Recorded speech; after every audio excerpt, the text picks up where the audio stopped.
کو بنایا. ارے اگر کوئی میرا دشمن ہے تو کافر نہیں ہوتا، میرا دشمن ہے. یہ دیکھو علی کا محب ہے یا نہیں ہے. نہیں میں کچھ بیان کرنے جا رہا ہوں ابھی اپنے اوپر لے کر.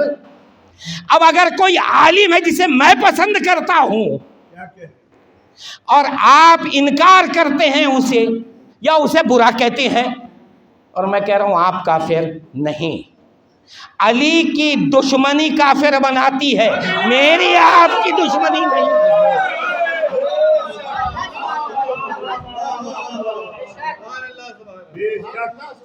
بھائی کسی کے بارے میں کوئی خیال کسی کا ہو سکتا ہے، علی کے بارے میں خیال نیک ہونا چاہیے، وہاں کمپرومائز نہیں. اسی لیے مولا نے کہا تھا اگر تمہارے باپ کا قاتل ہی کیوں نہ ہو، میرا محب ہے تو میری محبت کی خاطر معاف کر دو.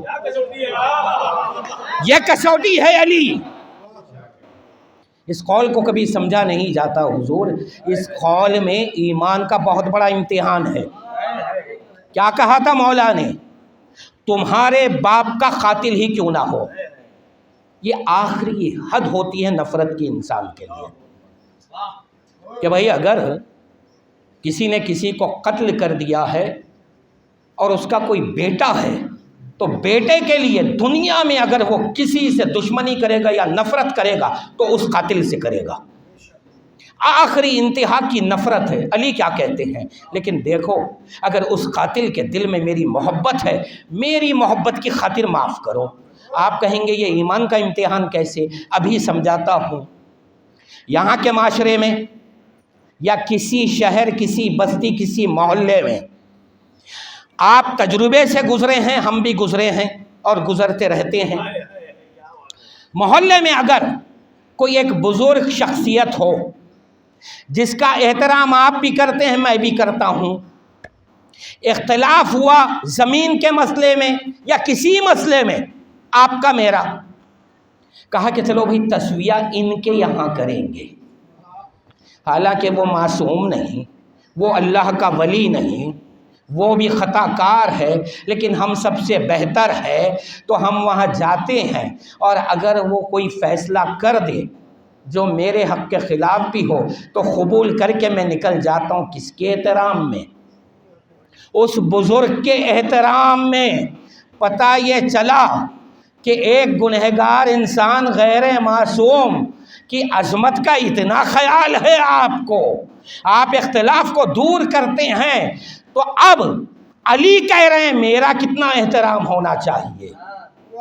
کسوٹی ہمارے پاس، ہمارے دلوں میں اگر نفرت بھی ہو تو یہ دیکھ کر ہو کہ بھئی یہ علی کا دشمن ہے، میرا دشمن ہے نہیں.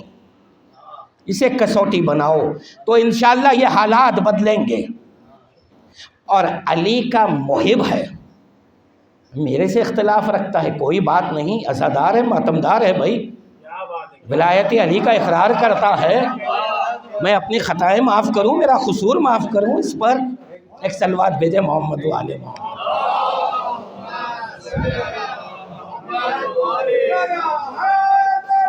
یا بی بی کو مرکز کیوں بنایا؟ اکثر یہ ذہنوں میں سوال آتا ہے. بھئی چادر میں 5 ہیں، رسول ہیں، علی ہیں، حسن ہیں، حسین ہیں. اللہ نے تعارف کے لیے کسے مرکز بنایا؟ بی بی زہرا کو. اب اگر ہم معرفت میں جائیں نا تو بہت سے پہلو بیان ہو سکتے ہیں، لیکن ابھی موقع معرفت کا نہیں ہے. ابھی بھائی انشاءاللہ پھر کبھی معرفت کی گفتگو ہوگی ان 5 دنوں میں، لیکن ابھی نہیں. ابھی آغاز ہے، پہلا دن ہے میرا. لیکن محمد مصطفیٰ جوہر مرحوم اعلی اللہ مقامہ، طالب جوہری کے جو والد تھے وہ مدرس بھی تھے، عالم بھی تھے. انہوں نے اس کا ایک سبب بیان کیا ظاہری، وہ سبب آپ تک پہنچا دیتا ہوں. انہوں نے کہا کہ اللہ نے قصہ میں 5 ہستیوں کے تعارف کے لیے فاطمہ کو کیوں مرکز بنایا. کیا پیارا تجزیہ ان کا ہے، سنیں آپ تک بات پہنچا رہا ہوں. انہوں نے کہا کہ انسان کے دو طرح کے رشتے ہوتے ہیں عظیم بھائی، ایک براہ راست، ایک بالواسطہ۔ نوجوان نہیں سمجھیں گے، آسان کروں، ایک رشتہ ہوتا ہے ڈائریکٹ، ایک ہوتا ہے انڈائریکٹ۔ اگر میرا بیٹا ہے تو ڈائریکٹ رشتہ ہے، براہ راست۔ بیٹے کا بیٹا ہے تو بالواسطہ رشتہ ہے، ڈائریکٹ نہیں ہے۔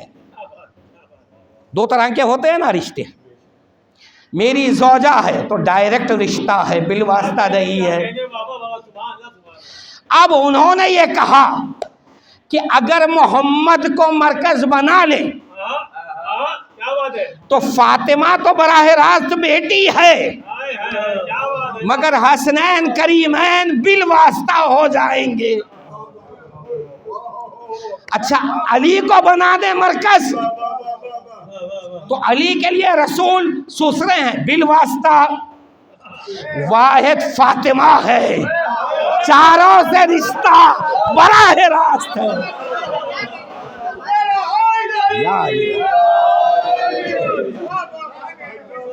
باپ ہے براہ راست، شوہر ہے براہ راست، بیٹے ہیں براہ راست۔ یہ بھی ایک سبب ہے کہ آپ کو مرکز بنایا گیا۔ حضور حدیث قصہ پہ میں نے بات شروع کی ہے، لیکن جو نہیں جانتے ہیں ان تک مجھے بات پہنچانی ہے۔ حبیب بھائی وغیرہ جانتے ہیں، سلطان بھائی سن چکے ہیں۔ سوال کیونکہ اہم ہے عظیم بھائی، آپ بھی نہیں تھے ان دنوں، سوال آج بھی ہے، اور یہ سوال کیونکہ علمی ہے، معقول ہے، تو میں اپنا فریضہ سمجھتا ہوں کہ اگر جواب اطمینان بخش ہے میرے پاس اور مدلل ہے تو لوگوں تک پہنچنا چاہیے۔ ایک سوال ہوا، عوام میں بھی ہے اور کچھ علماء کے درمیان بھی یہ سوال ابھی گشت کر رہا ہے۔ سوال بڑا اچھا ہے۔ سوال یہ ہے کہ ہم شیعان حیدر کرار 14 معصوم مانتے ہیں، اس کے بعد مگر سوال یہ ہوتا ہے کہ بھئی شہزادی زینب سلام اللہ علیہا کے بارے میں کیا خیال ہے؟ اگر مجھ سے پوچھے، بے ساختہ کہوں گا معصومہ ہے، کوئی بحث نہیں۔ بھئی سرکار وفا جناب عباس، جھجکوں گا نہیں، معصوم ہے بھئی، جانے دیں۔ علی اصغر کربلا میں معصوم، کم سنی کا معصوم نہیں، علم کا معصوم ہے۔ یہ حقیقت ہے شہزادے کی۔ علی اکبر معصوم، اون و محمد معصوم، ان سب کو ہم مانتے ہیں۔ جناب ابو طالب کو بھی معصوم مانتے ہیں، رسول اللہ کے والد عبداللہ کو بھی معصوم مانتے ہیں، ہم سب کو معصوم مانتے ہیں۔ تو پھر ایک سوال آتا ہے، ارے جناب ان سب کو آپ نے معصوم کہہ دیا، پھر 14 کا فیگر آپ کے پاس ہے تو سن لو، 14 کے فیگر کی حقیقت بھی سن لو۔ یہ 14 فیگر عصمت کے سبب نہیں آیا۔ آپ بولیں گے یہ کیسے کہہ رہا ہوں میں؟ جاؤ نہج الاسرار کتاب اٹھاؤ، خطبہ تتنجیہ جو مولا نے بیان کیا، جس میں کہا یہ زمین کا بنانے والا میں، آسمانوں کو بلند کرنے والا میں، عقلوں کو روشنی دینے والا میں، تمام تر اپنے فضائل بیان کرتے رہے۔ آخر میں جب خطبہ ختم ہوا، جابر بن عبداللہ انصاری نے ایک سوال کیا، یا علی کیا اس شرف میں آپ تنہا ہیں؟ مولا نے کہا 13 نام اور ملا لو، یہ بنا 14 کا فیگر۔ 14 کا فیگر ہے ولایت کے سبب۔ تو 14 معصوم جب ہم کہیں گے تو یہ کس نیت سے کہتے ہیں کہ معصوم مطلق ہیں؟ یہ اطلاق کیوں؟ ولایت کے سبب، کہ براہ راست اگر اللہ کے نور سے اختراع ہونے والے کوئی وجود ہیں تو صرف 14 ہیں۔ یہ ہے 14 کا فیگر۔ باقی ہستیاں بھی عصمت پر ہیں، مگر اسی لیے علماء نے ایک احتیاط کی، جید علماء گزرے ہیں، کتابوں میں انہوں نے لکھا، ان کی عصمت بھی ثابت کی، اس کے بعد ایک جملہ لکھ دیا کہ عصمت صغریٰ ہے عباس کے پاس، عصمت صغریٰ ہے زینب کے پاس، عصمت صغریٰ ہے ابو طالب کے پاس، اور 14 عصمت کبریٰ کے حامل ہیں۔ یہ تو آپ جانتے ہیں۔ مسئلہ یہ ہے، سوال بڑا اچھا آیا تھا گزشتہ سال، سوال آپ سنیں، جو نہیں جانتے ان کے علم میں اضافہ ہوگا حضور۔ سوال یہ آیا کہ بھئی آپ جناب زینب کو معصومہ مانتے ہیں؟ میں نے کہا یقیناً مانتے ہیں بھائی، ایمان ہے ہمارا، حقیقت یہی ہے۔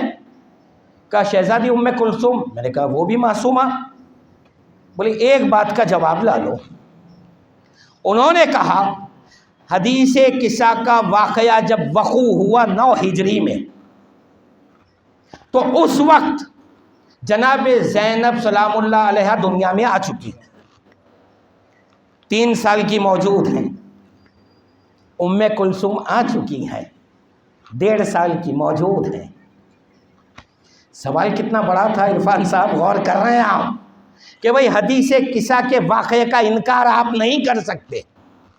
واقعہ جب وقوع ہو رہا ہے، دنیا میں یہ 2 شہزادیاں موجود، سوال کیا عوام میں دانشوروں نے، کچھ علماء نے کہا کہ ہم بھی عصمت کے قائل ہو جائیں ان کے، مگر اس سوال کا جواب لا دیجئے آپ کہ حدیث کسا کے واقعے کے وقت یہ دونوں بیویاں جب موجود ہیں تو چادر کے نیچے کیوں نہیں آئیں؟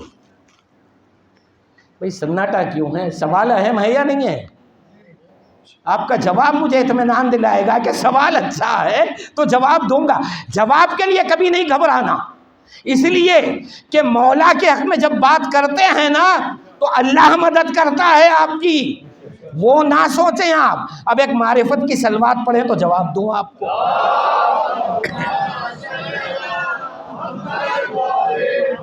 میں یہ کہوں گا کہ سوال کرنے والوں کی نیت بری نہیں ہے۔ دیکھیے آپ، نیتیں پاک ہوں گی، ان کا مقصد یہ تھا کہ ہمیں بھی جواب مل جائے، اطمینان مل جائے، لیکن جب یہ سوال اٹھا تو کچھ بدعقیدہ لوگوں نے اس سوال کو ہتھیار بنا لیا اور اسے اتنا پھرایا کہ آج عوام میں، علماء میں، ہر جگہ اس سوال کو پھیلا دیا اور کہا کہ دیکھو مومنین میں کچھ ایسے ہیں جو شہزادی کی عصمت کے قائل ہیں، لیکن اتنا بڑا سوال سامنے رکھا ہے کہ حدیث کسا کا واقعہ ہو رہا ہے، حسن آ رہے ہیں، حسین آ رہے ہیں، جبکہ ان شہزادیوں کی عمروں کے اعتبار سے ان شہزادیوں کو ماں کے پاس رہنا ہے اور یہ بیویاں نہیں آئیں۔ بس اس کا جواب سن لیں آپ، تحفہ ہے ان کے لیے جو نہیں جانتے ہیں۔ لوگوں نے اصل میں یہ سمجھا ہے، یوں سمجھا ہے کہ واقعہ کسا جو وقوع ہوا یہ واقعہ ثبوت عصمت ہے۔ لوگ ایسا سمجھتے آئے برسوں سے کہ اس واقعے میں جو بھی آ جائے وہ معصوم، تو واقعہ ثبوت عصمت کے لیے نہیں ہے۔ آپ کہیں گے میں کہاں سے کہہ رہا ہوں؟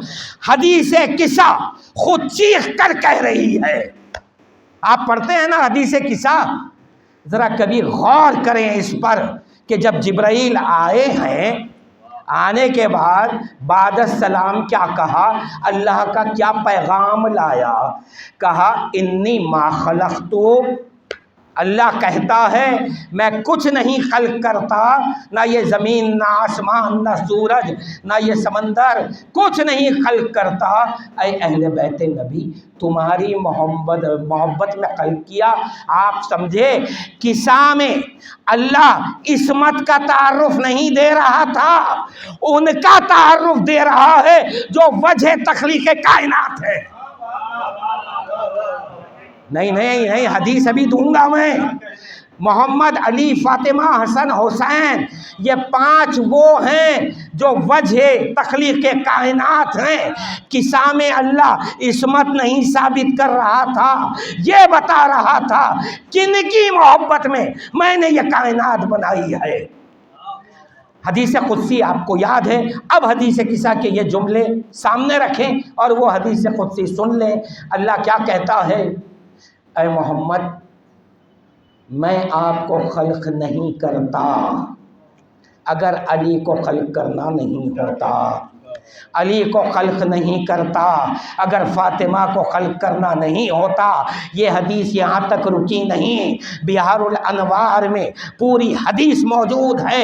اس کے بعد اللہ کہتا ہے اے فاطمہ، آپ کو خلق نہیں کرتا اگر حسن کو خلق کرنا نہیں ہوتا، حسن کو خلق نہیں کرتا اگر حسین کو خلق کرنا نہیں ہوتا۔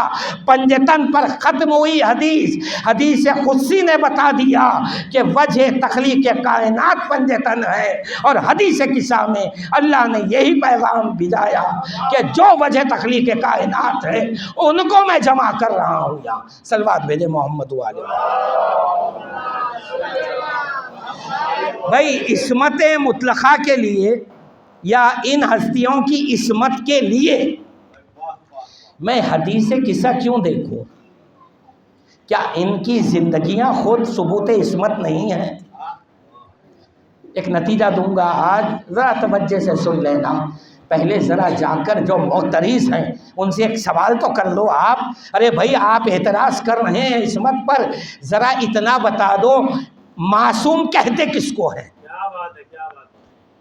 جب آپ سوال کریں گے آپ کو اندازہ ہوگا کہ جو اعتراض کر رہا ہے اسے یہی نہیں معلوم کہ معصوم ہوتا کیا ہے۔ دو جملوں میں وضاحت کر دوں میں، کیونکہ پہلے بیان کر چکا ہوں، تفصیل نہیں بیان کرنی ہے، بس دو جملے۔ ایک کہ وہ علم حضوری کا مالک ہو، یعنی کہ جب سے وہ وجود اسے ملا پیدا ہوا ہے تب سے علم اس کے ساتھ رہے، پہلی نشانی یہ ہے معصوم کی۔ علم حصولی نہیں کہ وہ ہوش سنبھالتا گیا، سیکھتا گیا، علم حاصل کیا، نہیں۔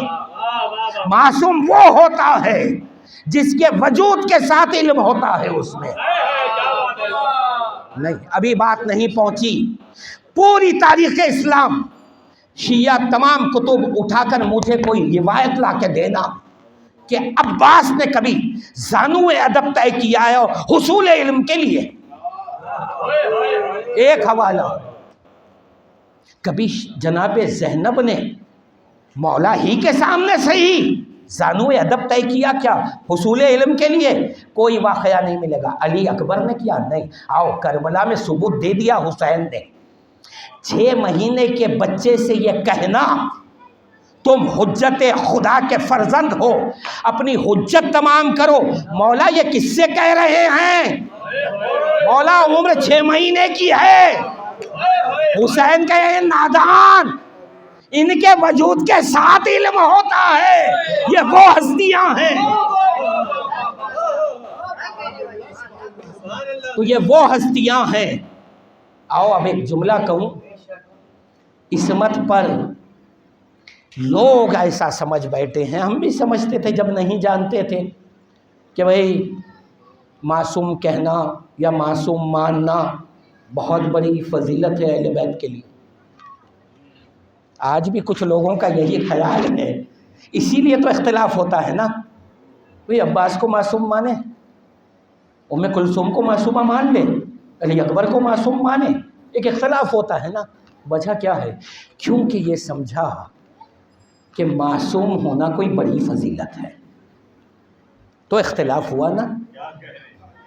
آؤ آپ کے سامنے ایک دلیل دے رہا ہوں، مجھے یہ بتائیں کہ علم کے علاوہ دوسری پہچان قرآن نے کیا بتائی؟ انما یرید اللہ لیذھب عنکم الرجس اہل البیت ویطہرکم تطہیرا۔ معصوم کون ہوتا ہے؟ جس سے نجاست دور ہو، ٹھیک ہے؟ آئیے، نجاست 2 قسم کی ہے، ایک فکری نجاست، ایک مادی نجاست۔ مادی نجاست یعنی کہ خون کا نجیس ہونا یا کوئی بھی نجاست جو عام طور پہ بشر میں پائی جاتی ہے۔ فکری نجاست شرک، جھوٹ، بدی، یہ سب فکری نجاستیں ہیں۔ آیت میں لفظ رجز آیا ہے، مکمل نجاستوں کی نفی اللہ کر رہا ہے۔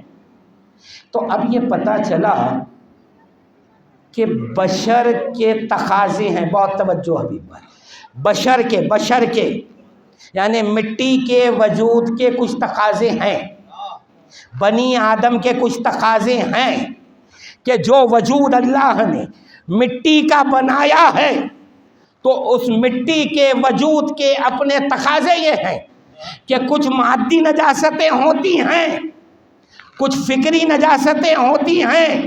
تو پتہ یہ چلا کہ جب کوئی مٹی کا بنے گا تو یہ چیزیں اس میں آئیں گی۔ 14 کو جب بنایا اللہ نے کہا مٹی کا تو بنا رہا ہوں لیکن یہ چیزیں ان سے دور ہیں، نہیں پہنچے۔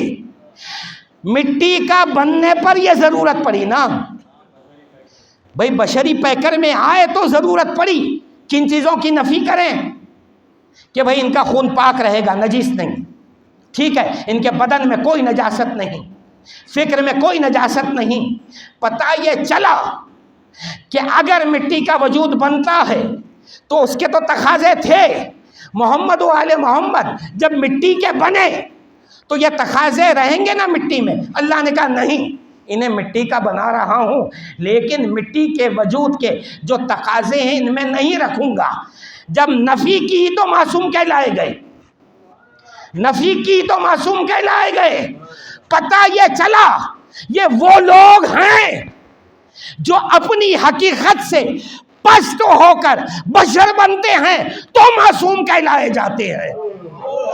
معصوم ہونا ان کو بلند نہیں کرتا، ان کی پستی کا نام معصوم ہے۔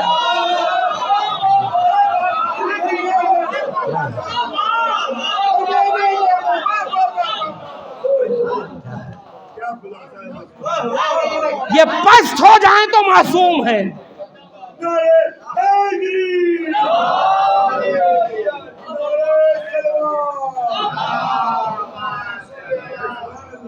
یہ محمد و آل محمد وہ ہیں، یہ پست ہو تو معصوم ہیں۔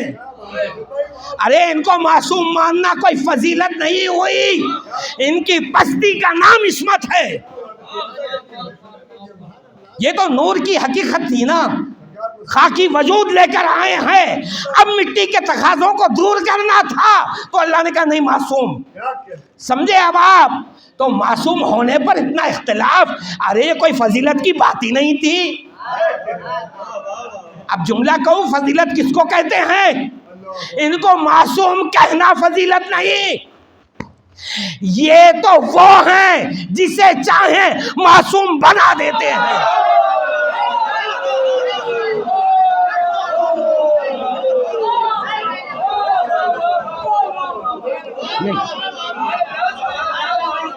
میں ابھی دلیل دے رہا ہوں اس کی، ایسے ہی نہیں ہے میرے جملے کبھی جذبہ عقیدت کے نہیں ہوتے۔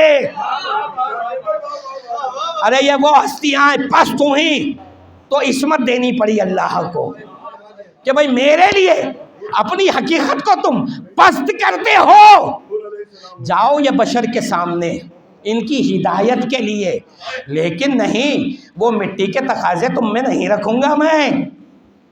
تو معصوم ہو گئے نا، فضیلت نہیں ہوئی نا، ان کا پست ہونا انہیں عصمت دے رہا ہے۔ میرا جملہ یہ ہے معصوم ہونا ان کے لیے فضیلت کی بات نہیں، یہ چاہیں تو دوسروں کو معصوم بنا دیں۔ اب آپ بولیں گے بھائی یہ کیسے؟ نہیں، تقاضا ہے ان کے وجود کا عظیم بھائی، اختیار کے علاوہ ان کی قربت معصوم کرتی ہے آپ کو۔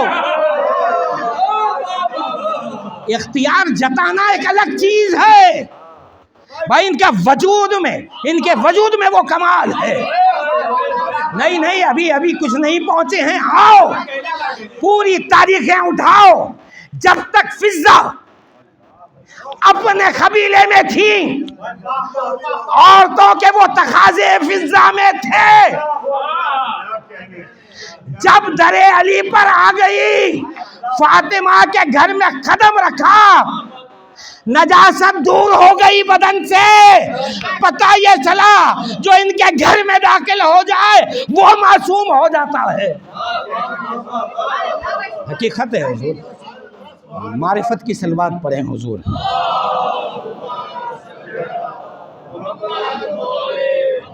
اس قدر نیک نام ہے فضا، بنت خیر الانام ہے فضا، اور تو فرشتوں کو بھی دیتی ہے، اے تجھ پر صدقہ حرام ہے فضا. کیا کہہ سبحان اللہ، سبحان اللہ.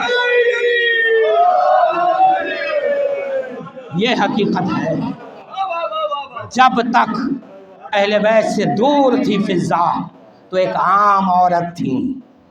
جو کچھ تقاضے ہوتے ہیں عورت کے اپنی نجاست کے وہ تھے ان میں، لیکن جب تطہیر کے گھر میں محل میں قدم رکھا، بس چوکھٹ میں قدم رکھا، بدن سے نجاست دور ہو گئی. علی نے یہ نہیں کہا میں حکم دیتا ہوں، فاطمہ نے نہیں کہا میں حکم دیتی ہوں، بلکہ اللہ جانتا ہے ان کی غربت میں آ رہے ہیں، معصوم ہونا لازم ہے.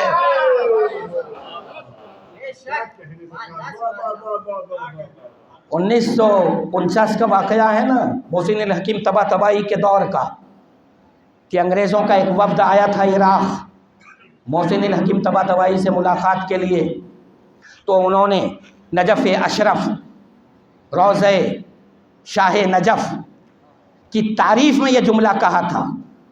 کہا کہ دیکھو یہ اس علی کی قبر ہے، کہ علی سامنے نہیں ہے مگر قبر میں وہ تاثیر ہے کہ نجاست ان کے قریب نہیں جا سکتی. تو ان لوگوں نے کہا کہ ہم کیسے مان لیں؟ کہا کہ کچھ آزمانا چاہتے ہو؟ کہا کہ ہاں ضرور. ایک کوزے میں شراب لے کر آئے، باب الداخلہ میں نجف کے، جیسے ہی قدم رکھا شراب سرکہ بن گئی. اب علی سامنے نہیں تھے، علی کی قبر میں وہ اثر ہے. اب سوچو آپ کیا کہا تھا پانچویں امام نے؟ کبھی غور کیا کہ جب ہمارا فرزند آ جائے گا اور ندا دے گا تو اب جملہ کیا ہے امام کا؟ تم جس حال میں ہو.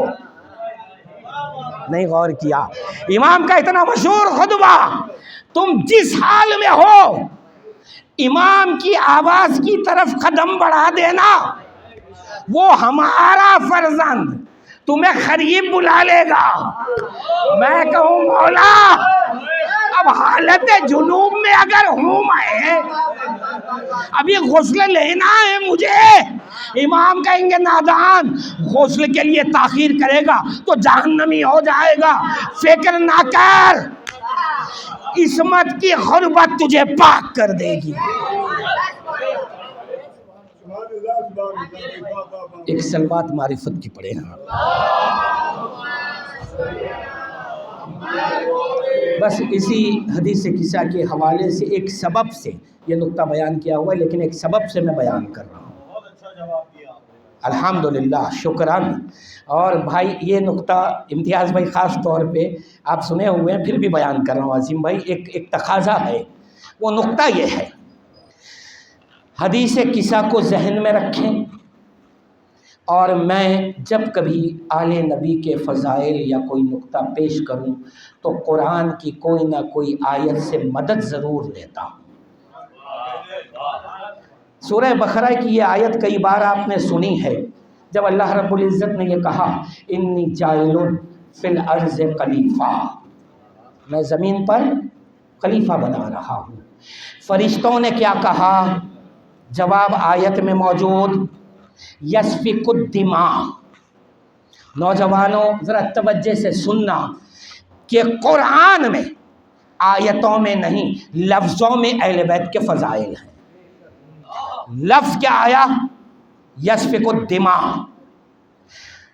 اب ان لوگوں نے کہا اے اللہ تو کسے بناتا ہے خلیفہ؟ یہ انسان کو، یہ تو خون بہائے گا. ترجمہ یہی پڑھا آپ لوگوں نے، سبھی نے لکھا یہی، شیعہ سنی سب نے یہی لکھا. لیکن آئیں اردو زبان میں لفظ خون کی جمع ہے کیا؟ خونہ بہائے گا تو نہیں، جملہ غلط ہے نا. آئیے ایک سال بات پڑھ دیں محمد و آل محمد کی بات. انگلش میں خون کو کیا کہتے ہیں؟ بلڈ. کبھی آپ نے سنا کہ بلڈ کا پلورل ہوتا ہے بلڈز؟ ایسا تو نہیں ہوتا. کیا راز ہے قرآن کا کہ اللہ کہتا ہے دم کہتے ہیں خون کو، دم، دال میم سیدھا سیدھا لفظ ہے. دماغ کہتے ہیں جمع میں. عربی زبان میں کمال یہ ہے لفظ خون کی بھی جمع ہے. بھئی اللہ یہ کیا کہنا چاہتا ہے؟ یسفک الدماء، کئی خون بہے گا؟ نہیں. آپ لوگ اتنی حیرت سے اس لفظ کو کیوں سوچ رہے ہیں؟ آج کے دور میں تو نہیں سوچنا چاہیے، کیونکہ قرآن کی آیت نے خود کہا ہے آنے والا زمانہ جب ترقی کرے گا تو ان آیتوں کی تفسیریں ہوتی جائیں گی. آؤ آج کے دور میں آپ سب جانتے ہیں بلڈ گروپس ہوتے ہیں نا، تو ہر ایک کا خون ایک جیسا نہیں ہوتا. کئی قسم کے بلڈ گروپ ہوتے ہیں. 1400 سال پہلے اللہ نے لفظ دماغ رکھ کر یہ بتا دیا کہ کئی قسم کے خون بہے گا یہ انسان. ہو گیا. فضیلت کہاں آئی اہل بیت کی؟ یہ لفظ پڑھنے کے بعد میں نے سوچا ارے بھائی جب کئی اقسام ہیں خون کے، کئی گروپس ہیں، تو میرے مولا آپ کا بلڈ گروپ کیا ہے؟ خیال تو آئے گا نا بھائی کسی کا اے پازیٹیو ہے، کسی کا او پازیٹیو ہے. دماغ لفظ نے بتا دیا کئی اقسام ہیں خون کے، کئی گروپس ہیں بلڈ. میں یہ سوچتا رہا آل نبی کا بلڈ گروپ کیا ہوگا. 5ویں امام سے ایک شخص نے سوال کیا تھا محمد کے خون کے بارے میں. امام نے کہا تو خون کی بات کرتا ہے؟ ارے میرا جد محمد وہ ہے جس کے پسینے کے قطرے سے انبیاء بن گئے، تو اس کا خون کیا ہوگا؟ پتہ یہ چلا کہ محمد کے خون کا کمال یہ ہے وہ پست ہو جائے تو انبیاء بنا دیتا ہے. سوال یہ باقی تیرا کا بھی خون وہی ہے؟ اب آؤ حدیث قصہ کو سمجھو کیسی فضیلت بیان کی ہے اللہ نے. حضور عربی زبان میں اگر آپ کے ساتھ ملا کر میں اپنے خون کا ذکر کروں تو مجھے دماغ کہنا لازم ہے زبان کے اعتبار سے. جمع کا لفظ آنا ضروری ہے زبان کے اعتبار سے، کیونکہ مختلف اقسام کے خون کی بات میں کر رہا ہوں. لیکن اگر آپ کا بھی بلڈ گروپ اے ہے، آپ کا بھی اے ہے، آپ کا بھی اے ہے، تو مجھے یہ حق ہے کہنے کا ان کا اور میرا خون ایک ہے. یہاں لفظ دم آئے گا، دماغ نہیں آئے گا. جاؤ حدیث قصہ پڑھ لو. 4 ہستیوں کا ذکر محمد کر رہے ہیں. کیا کہا؟ دم. ہاں یہ نہیں کہا دماؤہم، دم اوہم، دمی، یعنی ان سب کا بلڈ گروپ میرا بلڈ گروپ ایک ہے. صلوات بھیجے محمد والے محمد.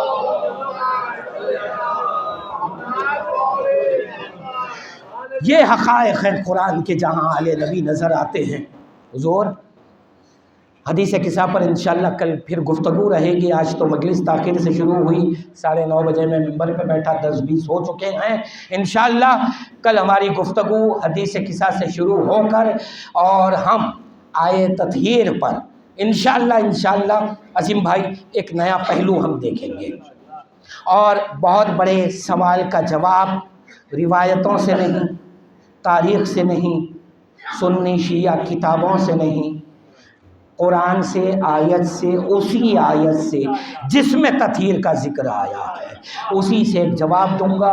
کیونکہ ہمارے اہل حدیث جو بھائی ہیں اکثر ہم سے کہتے ہیں کہ دیکھو بھائی اہل بیت اگر عربی زبان میں کہیں گے اور آپ کو خرطاس اور قلم دے دیا جائے، میں نے کہا کاش محمد کو دے دیتے. تو یہ دے دیا جائے اور آپ سے کہا جائے کہ اہل بیت لکھو آپ کے گھر والے کون ہیں، تو عربی زبان کا قاعدہ ہے آپ اپنے نام کے ساتھ اپنی زوجہ کا نام لکھیں گے. یہ طریقہ ہے۔ تو آپ لوگ آیے تطہیر میں رسول کی بیویوں کو کیوں نہیں مانتے؟ اس کا جواب کل آیت ہی سے دوں گا میں انشاءاللہ۔ اور ایسا روشن جواب ہے کہ آپ دیکھیں گے تو 1400 سال سے مسلمان پڑھ رہا ہے، جواب سامنے رکھا ہے، پھر بھی اہل بیت میں بیویوں کو لانا چاہتا ہے۔ کل انشاءاللہ اس کا جواب دوں گا۔ تو گفتگو شروع کی تھی میں نے کہ دین علی ہے۔ وجہ کیا تھی؟ کیوں رسول نے کہا علی صراط مستقیم ہے؟ کیوں رسول نے کہا علی آپ کی محبت ہی ایمان ہے اور آپ سے دشمنی کفر ہے؟ کیوں کہا؟ وجہ یہ تھی، رسول نے اس لیے کہا کیونکہ خود رسول یہ بھی تو کہہ رہے تھے میری امت میں 73 فرقے ہوں گے، سب کے سب جہنمی ہوں گے سوائے ایک فرقے کے۔ تو رسول کے لیے ضروری تھا یہ بتانا کہ اصل دین کیا ہے۔ لا الہ الا اللہ کہنے پر نجات نہیں ہو سکتی، محمد رسول اللہ ماننے پر نجات نہیں ہو سکتی۔ رسول بتا رہے تھے کہ جب تک تم علی ولی اللہ نہیں مانو گے تمہاری نجات ممکن نہیں ہے۔ یہ راز تھا، اور شاید یہی تو وجہ تھی۔ مدینے کا ایک منظر بتاؤں آپ کو بعد رسول، میں دربار کی بات نہیں کر رہا ہوں، فدق مانگنے شہزادی کہیں اس کی بات نہیں۔ کبھی سوچا آپ نے بعد رسول جب کوئی تخت خلافت پہ بیٹھ گیا، یہ خبر علی کے گھر پہنچ گئی، رسول کی بیٹی نے کیا کیا؟ حسنین کریمین کا ہاتھ تھاما، حسن اور حسین کی کمسینی ہے، بچوں کو لے کر مدینے کے ہر گھر پہ گئی ہے، دستک دیتی ہیں۔ جب باہر آتا ہے مالک مکان تو بیوی ایک سوال کرتی ہیں، یہ بتا کیا یہ خلافت میرے شوہر علی کا حق ہے یا نہیں ہے؟ اہل مدینہ کے ہر گھر کے فرد نے گواہی دی کہ ہاں شہزادی علی کا حق ہے۔ کہا کہ یہ گواہی دینے کل مسجد نبوی کے سامنے آ جانا، لیکن جب دوسرے دن علی آئے ہیں تو کوئی اپنے گھر سے باہر نہیں آیا۔ حسین کمسن تھے نا، حسین دیکھ رہے تھے کہ میری ماں فاطمہ میرے باپ علی کا حق مانگ رہی ہیں، گواہی مانگ رہی ہیں۔ حسین نے کمسنی میں طے کر دیا کہ کربلا میں ایک ایسی قربانی دوں گا کہ پھر قیامت تک جہاں میرا ذکر رہے گا وہاں علی ولی اللہ رہے گا، اور جو علی ولی اللہ کہے گا وہ میرا ماتم کرے گا۔ اسی لیے تو کربلا میں حسین نے آخری لمحوں میں جب 72 مارے گئے انصار و اقربا، گود کے پالے مارے گئے، تو حسین نے پسرے سعد سے کیا پوچھا تھا؟ کہا اے سعد کے بیٹے یہ بتا کس قصور میں میرا قتل کرتا ہے؟ اس نے کیا کہا؟ بغضاً لابیک، آپ کے باپ علی کی دشمنی میں ہم آئے ہیں۔ کیا کمال ہے حسین کا، دشمن سے اپنا مقصد شہادت لکھا گئے کہ اب قیامت تک کوئی اس پہ پردہ نہ ڈالے، کیونکہ دشمن کہہ رہا ہے کہ میں قتل کے لیے آیا ہوں آپ کے علی کی دشمنی میں۔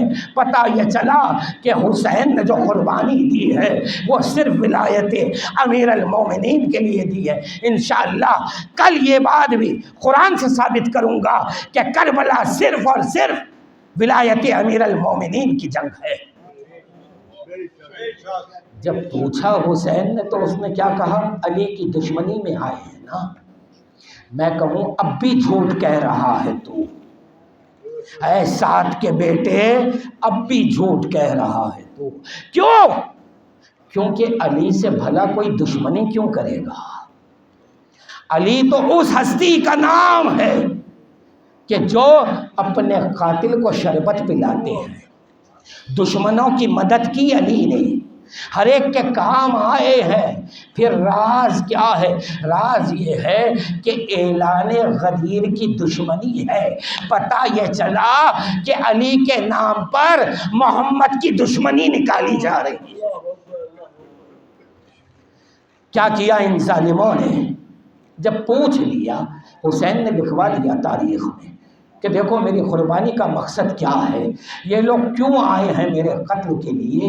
جب یہ لکھا چکے اس کے بعد ایسے ہی سر نہیں دے دیا آزاداروں، وہ معرکے کی جنگ کی ہے حسین نے۔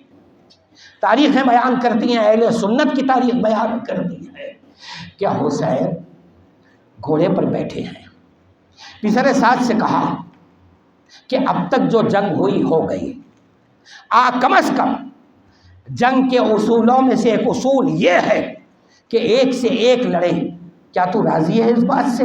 اس نے کہا کہ ہاں میں راضی ہوں۔ اس نے ایک کو بھجایا، اس نے نیزہ پھینکا، حسین نے دفاع کیا، اسی نیزے سے اس کا قتل کر دیا۔ دوسرا آیا، اس کا قتل کیا۔ تیسرا آیا، واصل جہنم کیا اسے۔ 10 آ گئے۔ اب شمر ملعون نے پسر سعد سے کہا، اے سعد کے بیٹے تو سٹیا گیا ہے، تو کیا سمجھتا ہے حسین کو؟ بھوکا ہے، پیاسا ہے، سن حسین وہیں کھڑے رہیں گے، یہ 2.25 لاکھ پورے قتل ہو جائیں گے۔ پسر سعد نے کہا، اے شمر پھر کیا کروں؟ کہا کہ چاروں طرف سے حملہ کرو حسین پر۔ بس یہ سننا تھا کہ کوئی تیر برسانے لگا، کوئی تلواریں پھینکنے لگا، کوئی نیزے مارنے لگا۔ ایک مرتبہ پسر سعد نے دیکھا کہ کچھ لوگ ہیں جو خالی کھڑے ہیں، پوچھا کہ تم کیوں نہیں حملہ کرتے؟ ان لوگوں نے کہا، اے پسر سعد ہمارے پاس ہتھیار نہیں ہے۔ تو کیا کہتا ہے ملعون؟ کہتا ہے پتھر اٹھاؤ، پتھر اٹھاؤ۔ پتھر برسائے گئے حسین پر۔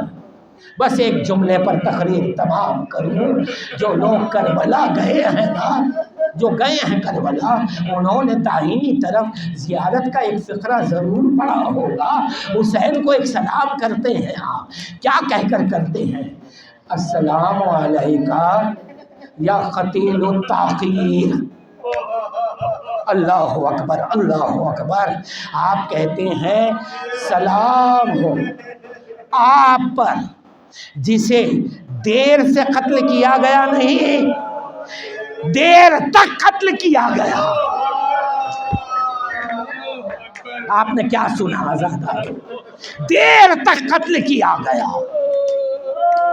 میں سوچتا رہا یہ جملہ سن کر، بھئی یہ جملہ تو ہونا چاہیے تھا قاسم کے لیے، یا پھر یہ سلام ہونا چاہیے تھا عباس کے لیے، مگر ایسا سلام کہ سلام ہو آپ پر اے مظلوم کربلا جنہیں دیر تک قتل کیا گیا۔ یہ راز کیا ہے؟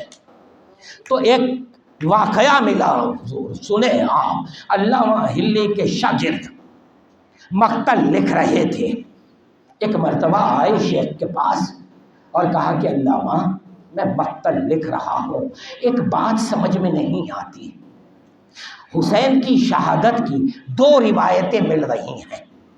ایک میں نے یہ دیکھا ہے کہ ظالم نے حسین کو پسے گردن سے ذبح کیا، لیکن ایک روایت یہ ملتی ہے کہ سامنے حلق سے ذبح کیا۔